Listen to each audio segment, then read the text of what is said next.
So, Kathrine, welcome to Conscious Conversations. Oh, thank you, Lana Rose. How are you?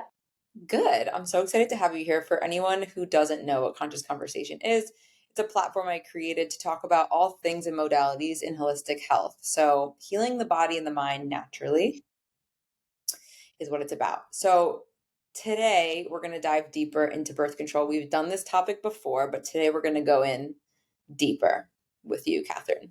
So excited. So, I start every interview by sharing what I love about the person that I'm speaking with. Yeah. Because I think it's so important to acknowledge someone and like the energy behind what they're doing. So, Kathrine Jenkins, what I love about you is to me, you are literally just here for the truth. Like, you don't care about Instagram or like clout or like, anything other than helping people and helping people really wake up to what's actually going on with their bodies. And I really believe you believe in the body's ability to heal and are not looking to sell anyone on anything other than that fact that like the body can heal and that we can do things to support it. And I really feel like in a world right now where there's a lot of people taking advantage of a lot of vulnerable people, you are one of the real ones and really not an alarmist. I think we're entering like this alarmist culture, and you really lead with empowerment versus alarming. And yeah, as soon as I met you, I was like, this girl's in this for the right reasons. Oh, thank you. I mean, yeah, everything you said makes me feel so good because I think that is my heart, is empowering women, educating them, Yeah. learning that there's like so many shades of gray when we want to make things so black and white. Yeah. Yeah, Yeah. go ahead. Yeah. Like so much of our time together is you just like coaching me to calm the fuck down. Sometimes that's just like all I need, I feel like just having you, yeah, to remind me to stay calm and that everything will be okay. Yeah, I mean, I think too, like we have so many stressors in our mind that don't even like exist. We just Yeah. make things up too, and then it really limits us from being able to live the life that is going on around us, and we miss Yeah. it. And I Yeah. just, like having lived in that space for so long, I'm like, oh, I think I wasted some time there. I want people to have that life back. Women need to have their lives back and just be Yeah. present and enjoy it because man, this thing goes too fast, like too Too fast. fast. Yeah, I think too it's beautiful we've transitioned from just the conventional traditional medicine to holistic medicine and like naturopath and homeopath and functional. But yeah, I feel like there's like this rabbit hole happening now of this is good and that's bad, and the alarmist culture of the functional medicine world and the holistic health world. And I just think, yeah, you have a good balance of helping, healing, and just being calm. So let's get into birth control. But before we do, I'd love to start with just who you are and what you do and what led you to this work. Uh, yeah. Well, my name's Kathrine. I'm a functional nutritionist. I have my master's degree in health and exercise science. I have bachelor's in psychology and sociology. I have so bunch of other certifications in sports nutrition, GI health, women's hormones. But really, what got me into this, it didn't necessarily start with my story. It really started when I was coaching. So I was coaching female swimmers at a D1 level, and I was seeing all my athletes go through things like they were put on birth control because they didn't want to have their period when they were swimming or competing and have to deal with it. And then 6 months later, they're telling me they're put on antidepressants. And then we're going 6 months later and they're put on muscle relaxants. And they had just like really such limited control then of their body and their emotions. And I'm looking at them, I'm like, you're on three pretty hefty medications for a 20-year-old girl, woman. Um, I was like, something's got to be going on here. So it was fun because I can look back on that time now and see how my own history then wove this really amazing story that brought so many of my own passions together to where I am now, where it was like, oh, I also went through very similar issues. But it wasn't until I saw it in someone else that I was like, oh, wow, this is like, I wasn't alone. This is happening to so many other women. Yeah. We need more information around this. We need to understand more of what's going on.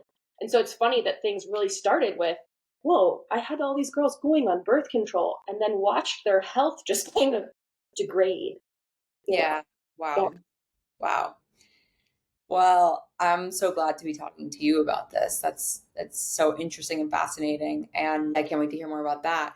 But let's get right into it. So, just like net, are you against hormonal birth control, or do you feel there's a time and place for it? What I can really say is like hormonal birth control was not for me, right? I don't have authority over other women. Do I think that all women should be educated on their decision, on the potential effects of different birth control? Yes. Do I think they should be aware of alternate options? Yes. We know that 31% of pill users are taking it because they have painful cramping. Yeah. Okay, well, why are we having painful cramping and just using that issue and trying to find the solution, right? 28% for irregular periods, 17% for acne, 11% for just hormonal symptoms. So knowing that we can use this kind of band-aid tool to mask the issues, but that our body is so smart that it's going to find other routes to get our attention. So Yeah. even if you do go on birth control, we're never fixing the issue. Yeah. And your body's always going to try and find other ways to communicate with you, right? So I can't say that I'm like for or against birth control because I also feel like, man, did it give women some freedom that we did not have before. But did it come with consequences? Is it coming with consequences? Absolutely. You Yeah. should know what they are and then make your own educated decision. Yeah. Beautifully said. Yeah. Thanks. What do you wish more people knew? Like if we were having those conversations now with the younger generation, what do you wish was reiterated to them or explained to them about hormonal birth control? Yeah, I think that generation really needs to be captured right now and really needs to understand the intricacies of their body that we're not just taught at like health class, right? We need to understand that the implications are that it causes micronutrient depletion. We have this lack of hormone benefits. And again, the story that we weave to our young women of periods are awful. You don't have to have them. Instead of, whoa, this is actually your superpower. Hmm. You have so much incredible power because you're not the same as a man. I think we're like, oh, then it's second rate versus, oh, we have these unique abilities during different phases of our cycle and this ebb and this flow. And it is beautiful. Just because people can't understand it, it is so beautiful. But these hormone benefits that we get from the ebb and the flow come with bone health, come with breast health, come with how we're going to go through menopause, cardiovascular health, dementia, um, all of these things that impact us in the long run. And I think when you're young, you're in your teens, you're like, it doesn't matter, right? But it really does. It really does. When we go on the pill, we have alterations in our gut microbiome. So we see actually there's like a huge increase uh, of people being diagnosed with Crohn's after they've been on birth control. We have a huge increase of um, thyroid issues because, again, those mineral depletions are what are necessary for our thyroid to make thyroid hormones. We have even a decrease in sport performance. Some research shows, it changes who we're attracted to. And I think that's a really fun one to talk more about because people don't necessarily discuss that, right? Yeah. But in those ebbs and flows, we have these estrogen waves that come up and we ovulate, right? And that makes us like feel very sexy and very horny. And when we don't ovulate, when we're kind of taking the pill, instead we get these just micro doses of individual, like each day, a little bump, a bump, a bump. Now, estrogen, that big wave that happens when we're in our natural cycle, it loves testosterone. So what we see in research is that men can actually like smell a woman's t-shirt, and then especially if she's ovulating, they will know if she's ovulating, and they'll get pretty horny and they start thinking about sex. And then they start to do things like mimic our feelings or our emotions, or they try and just connect with us a little bit more, a little bit harder, even if they don't recognize it, but they're trying to gain our favor. Because this is like, oh, okay, yeah. And so things really do then change on who we find attractive. We choose more masculine men, like the square jaw, the deep voice, right? That kind of like swagger, that like pure masculine energy, you could say, which is really powerful and pretty amazing when it's pure masculine energy. Yeah.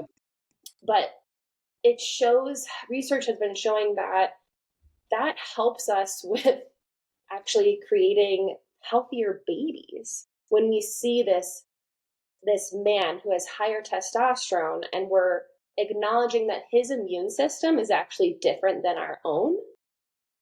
And so our offspring are usually healthier. They have a lowered risk of illness and infection versus the women who are on the pill and they're not ovulate. They don't get the signals, and they actually show more preferences to like female, like soft figures and less masculinity.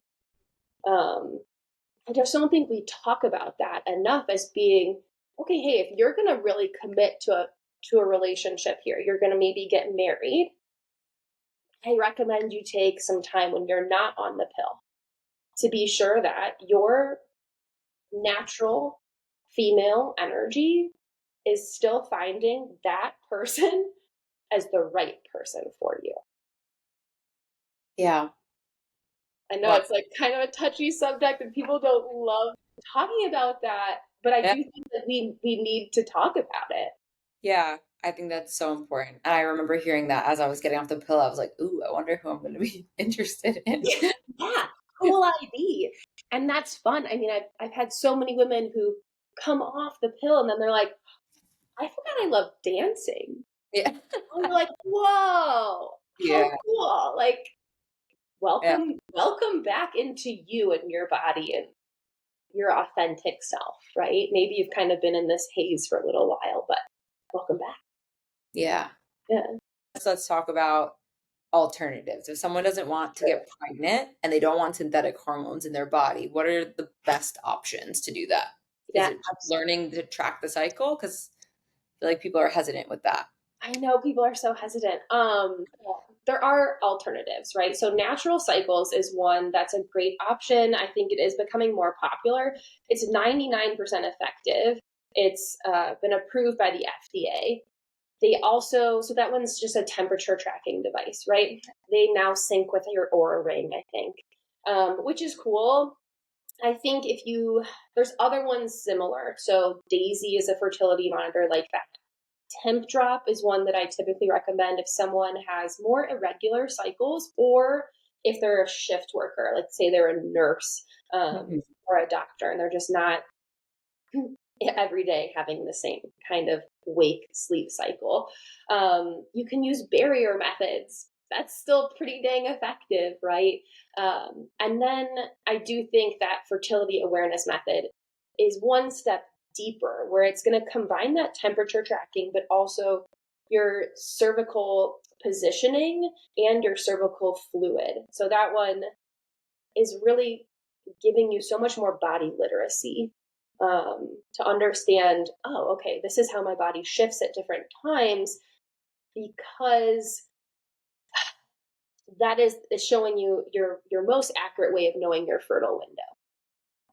And that's what's important, right? You can only be pregnant for those, get pregnant, fall pregnant for 5 days of your whole cycle. So the better you can target what those 5 days are, the more you can, okay, choose to not have sex if you're trying to abstain from having a child, right?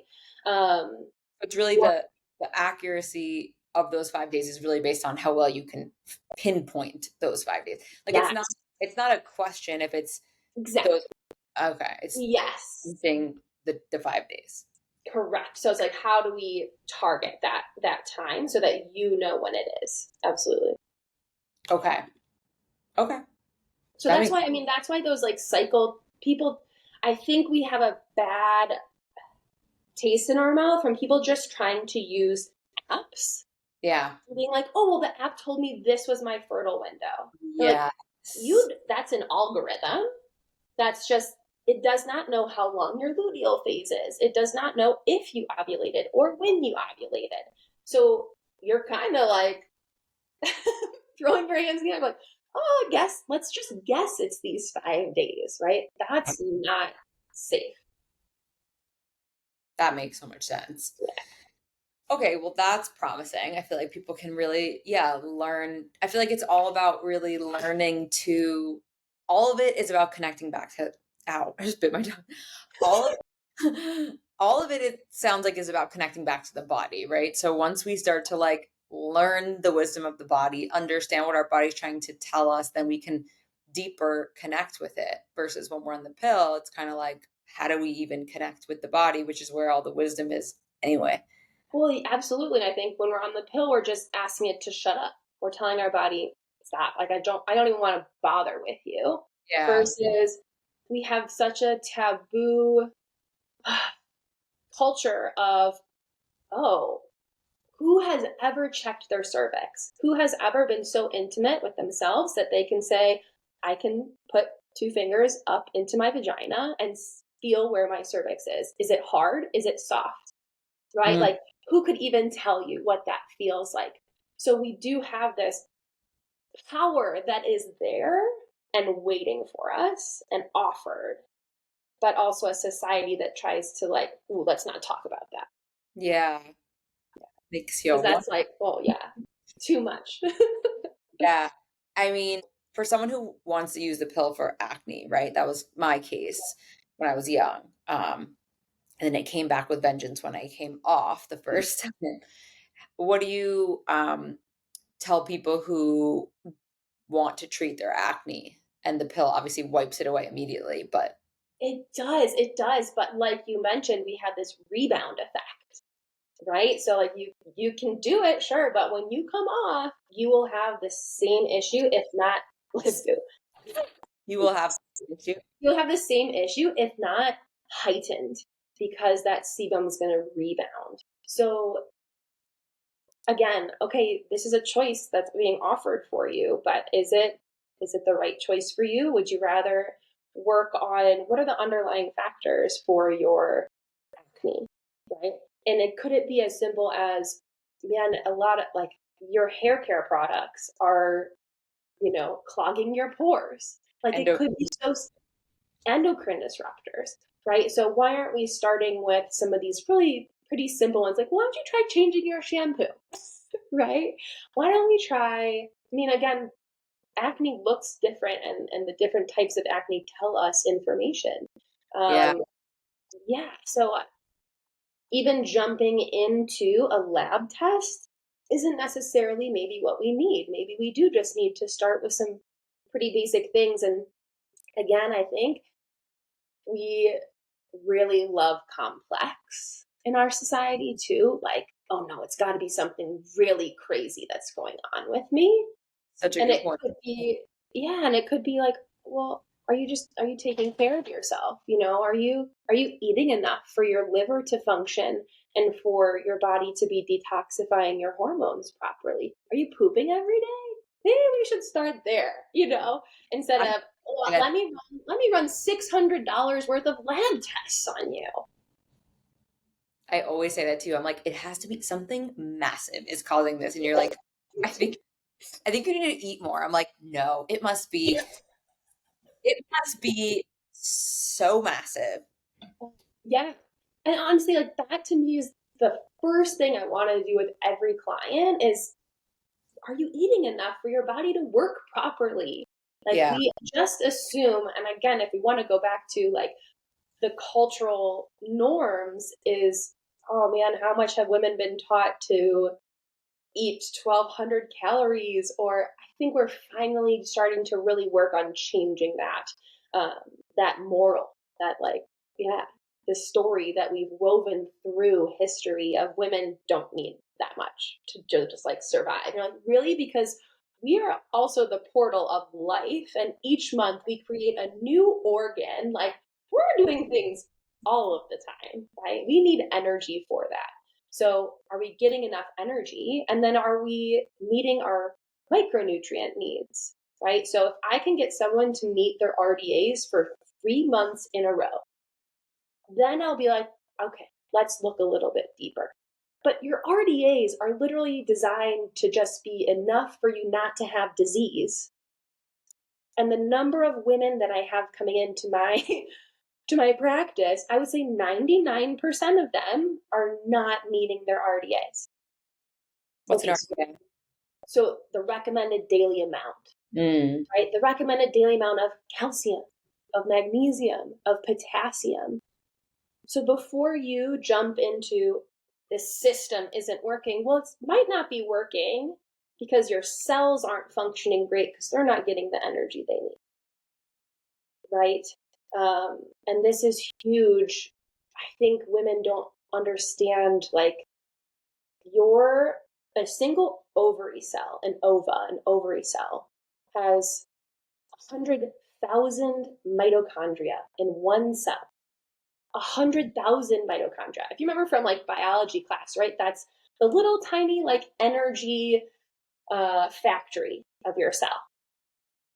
It requires all those B vitamins, all magnesium, so many things to be able to generate energy properly. Like these are very energy needing cells. So if you're getting hormone issues, like, all right, are we making cells that work well? Are we developing, even for the women who want to get pregnant coming off of the pill? It's like you want to have real good eggs, strong eggs. So we need to work on meeting your needs to build up good eggs. And you said it in the beginning, like I really believe in how our body was made. It was not made just like I don't know, Like randomly. randomly. And however you thought we got here, it was made beautifully and over time. And it was like we have evolved or were designed to function well. We would not evolve or be designed to function poorly. That wouldn't make sense. We wouldn't be here. Yeah. And I think that's a big lie we're being told is like, well, you're just broken. I'm like, well, do you know the chances of even like that sperm and that egg that you were meeting to make you? Like, my gosh. And now someone's just telling you, and it's just like, this was what you're born with. It's like, oh no, I don't Yeah. have a hard time with that. Yeah. Which Yeah. is, Do you believe all disease can be healed naturally, or do you feel like there's a line? I think there's probably a line there. I think we have done a lot of damage in our environment. Yeah. Um, and I think conventional medicine has a place, Yeah. without a doubt, without a Yeah. doubt. Yeah. Um, do you think that hormonal birth control, do you think that hormonal birth control was designed to disconnect women from their innate magical life-giving nature, or like this was a strategic move to cut us off from the cycles, the intuition, the power? Or do you think truly it was more about we're trying to solve a problem, we did the best we could situation? Like where do you land on all of that? Yeah, it's a really tough question. I think Totally. if more people understood the history of hormonal birth control, they might change their opinion on this. So, Margaret Sanger, who was eventually created Planned Parenthood, had hired a couple of doctors in the 1950s to start creating this hormonal birth control. But their intentions behind it were not necessarily to support women. It was, here's some poor women in Puerto Rico Hmm. who are overpopulating this area. And they're even quoted as saying that people like to have babies, and it's very particular among primitive people.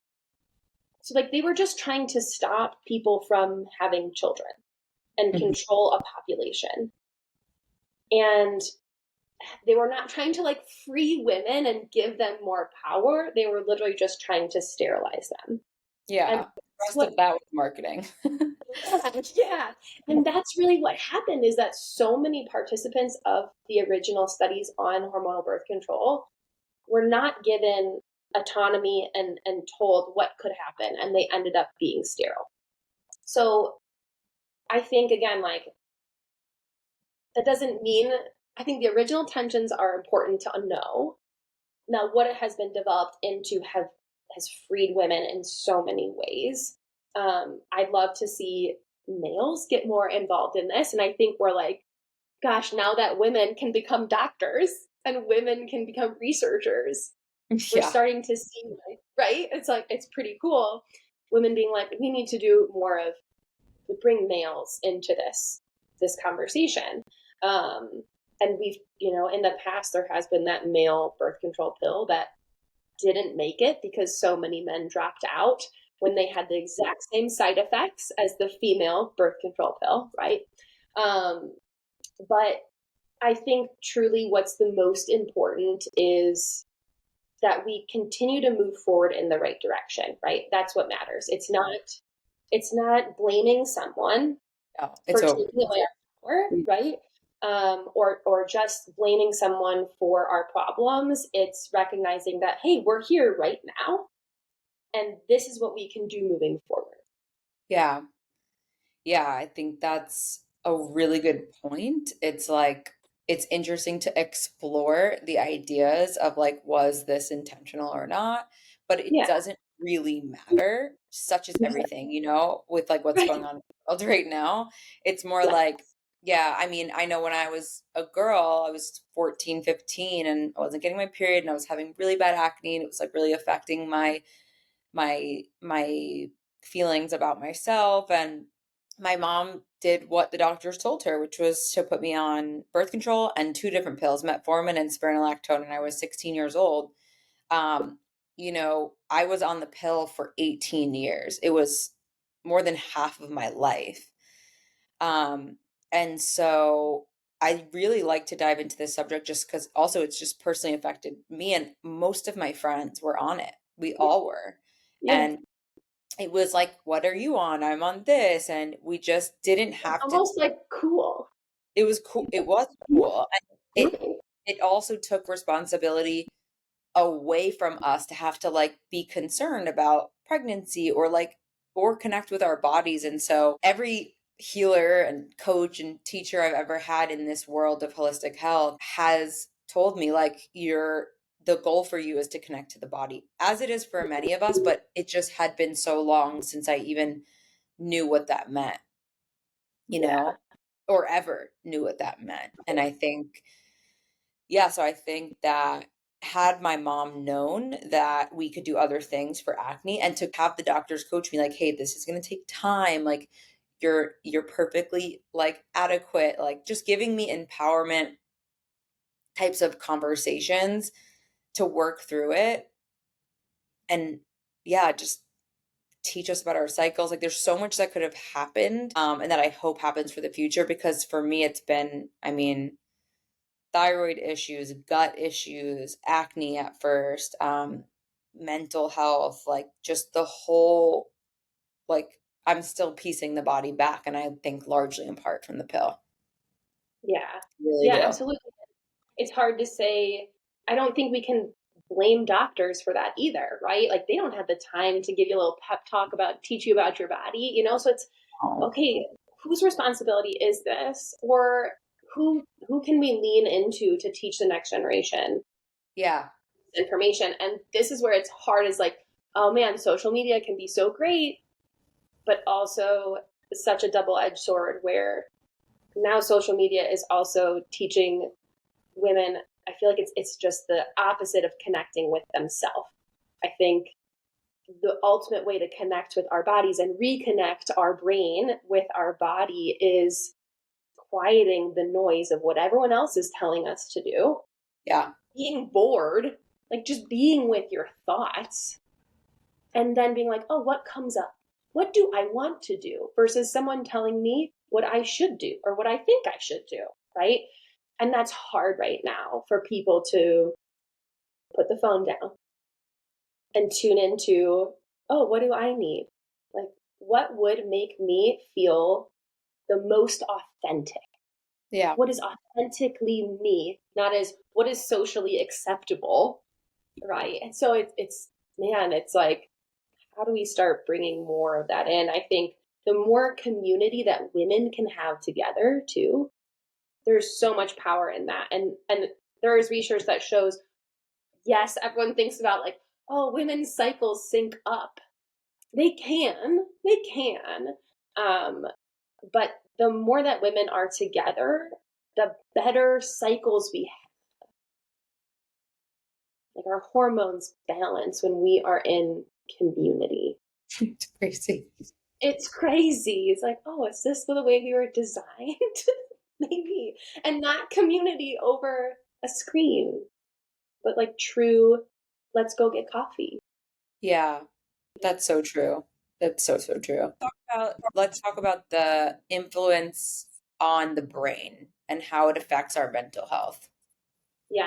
So I think what's important is understanding that our number one priority as an organism is always to reproduce and further our species. Mm. So we have these sex hormone receptors on all the major structures of our brain. Okay. Now, sex hormone receptors, I messed that up, but like it basically means that your brain that controls your whole nervous system, all the things that make you you, is programmed to act differently based on the sex hormones that are being released. Okay, so impacting your brain and impacting your nervous system. So, in the context of the pill, there's really no, people like to think that there's no bio identical hormones, and there's no way that we have targeted or localized effects when we have hormones. So people think, I'll just take the IUD because it's targeted at my uterus. That's not how hormones work. Those hormones will travel in your body, they will still go to your brain. We actually know that a woman who is put on the IUD before they're 19 has a 220% increased risk of depression. 220% increased risk of depression. So again, being told that it's localized is just like not how biology works. So in our brain, we're then talking about how your emotional processing is going, how you have social interactions, what's your attention, what's your learning, what's your memory, what's your facial recognition. I mean, you mentioned that, right? Like the things that we're attracted to change. Our eating behaviors change. Our language processing changes. The immune system changes, our stress response, weight gain, all of these things. So it's important to know that those hormones impact your brain, and your brain really is a driver in all the things that we do. So being on birth control, I think a lot of women will say that they have anxiety and depression. Taking it back to why I got into this was, oh my goodness, 6 months later, you're on an antidepressant. That Hmm. is so common, Yeah. so common for women, because we now, as women, like we wear so many hats. We have like 20 plates circling on the sticks, right? We love that. And I think we also thrive in that.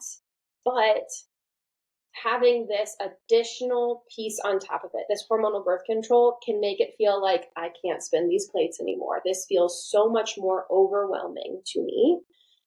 And maybe some things come crashing down, right? So we see just so much more anxiety and depression issues. Yeah. Um, it's Yeah. hard. Yeah. Yeah, it's really hard. Yeah, I feel like that was really common growing up. Just a lot of birth control and then the SSRIs and Yeah. people just, yeah, not understanding. But Well, I'm not understanding, and like for a really long time, we just brushed that off as like, women. it's like they're You crazy. know? Yeah, Yeah, exactly. I think we yeah, still do that so much with women's health, right? That's why it can take like a decade for women to get diagnosed with endometriosis. yeah, And this is women who are in such pain that they are violently, you know, throwing up before yeah, their period, and you're telling them it's all in their head. yeah, yeah. What? Yeah. The the piece on autoimmunity seems to be on the rise. So thyroiditis, Hashimoto's, like that, something I'm working through, but I know a lot of people are. It almost seems like it's more and more every day. Is that really a product of birth control for long term I use? think it can be a big impact. Um, there's just always so many factors that are going to contribute to this, right? So we Yeah, know autoimmune issues is tied very high to high ACE scores, so trauma, adverse childhood events, when you're younger. yeah, Okay, did that then at some point lead you to get on birth control? Like, was that the start? You can't say. And then we also see research that shows, glyphosate can lead to autoimmune issues. Okay, so that can be part of it, right? yeah, Is it kind of, again, this perfect storm yeah, of, well, you have put your body under so much stress through your adverse childhood events, and then you're adding this mineral depleting, depression and anxiety producing factor. And then you're eating foods that are not working for your body and you're building up these toxins. yeah, And to me, autoimmunity is so much more of your body's trying to clean up cells that aren't functioning the way they should. yeah, It's not your body attacking because something is. yeah. I think that's a misconception. They say it's your body attacking itself. And I guess you could think of it that way, but I think it's so much more beautiful as, hey, your body is protecting itself. Yeah, It is trying to protect you from these cells that are damaged. Because we don't want cells that are damaged to stick around. That's what autophagy is for, right? It's for yeah. cleaning up They damaged mutate. cells. Yes, exactly. So I think it's Epigenetic. just right. Yeah, yeah. Oh man, I mean that's a whole nother can of Yeah, worms. yeah, yeah. I, Well, yeah, go ahead. if we see it as your body protecting itself, we get to then say, okay, what does my body need? What is it asking for? Instead of, well, my body is broken, so how could I fix it? I don't know. There's just so much more like, oh, I have the power to support myself so that things work properly versus I am looking to outsource my. Yeah. You know, so much of this you've helped me with, and I've learned through so many different modalities, is the mind, right? There's people with one leg, or there's people with one arm, there's people who have so much disease, and they're like able to heal. Well, okay, bad example, but like there's people who have diseases and they're able to really heal or carry on and function better in their life. And I really think that so much of it is because of they're able to be mentally strong or kind of like will their way and change the frequency in the body, which then heals the cells. And this is what I'm like really laser focused on right now. Joe Dispenza and energy healing and things like quantum healing, like all of this kind of stuff.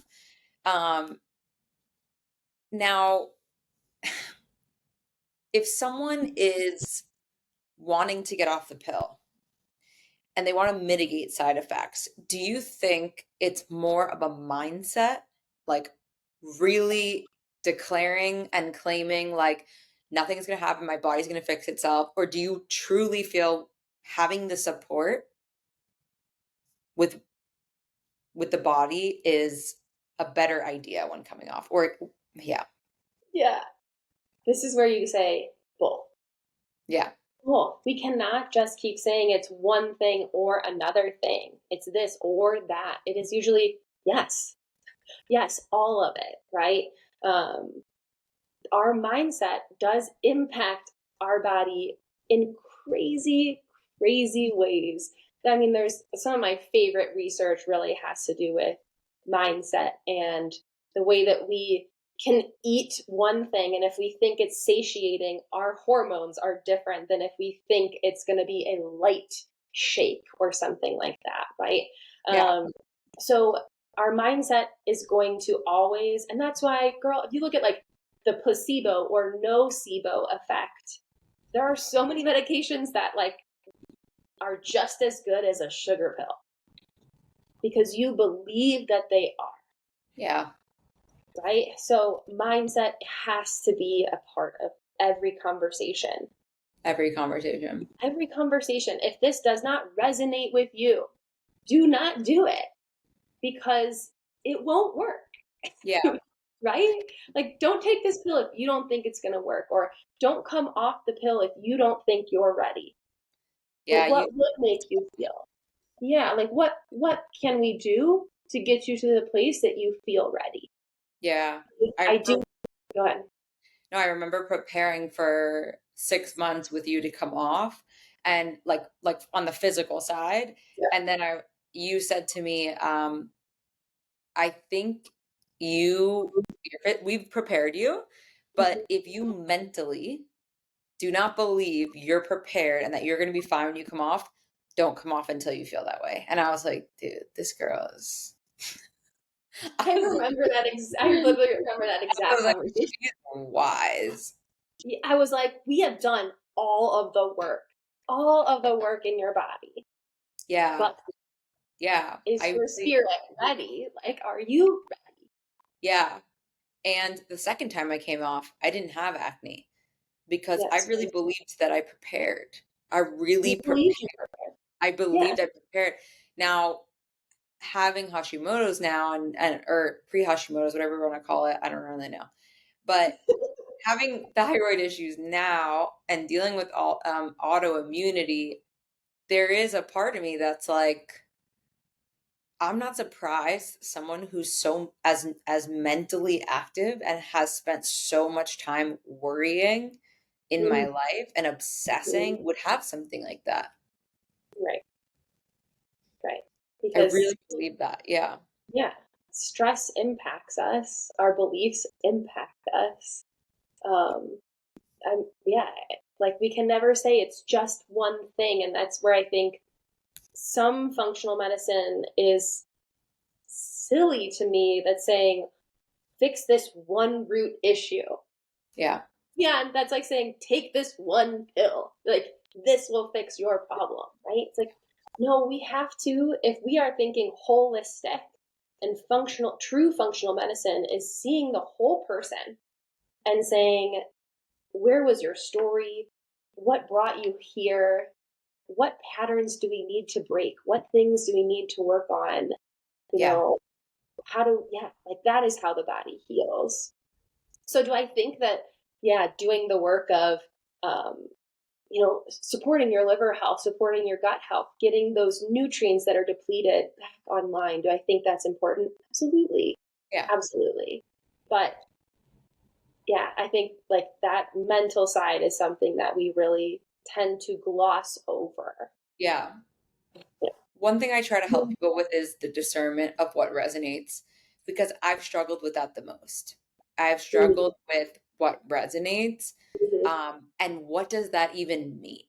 Like, Mm-hmm. as an intellectual, um, I feel a lot of us intellectual women like want to understand the learnings from all the different practitioners and the different types of people. I'll speak for myself. I love that. I'm like, well, they do this like this and this. And I want to logically understand what I've started to learn and help others with is like, forget the logic for a moment, like just energetically, who's the person you want to like walk on this journey with, who can be your mentor? Because that's really what it is. It's not that you Yeah. can tell me what I need to do 100%. You can just, you have more wisdom on those areas. I think that's why I love that you also offer things like plant medicine that's going to maybe open someone's eyes to not that logical thing that they thought they needed. And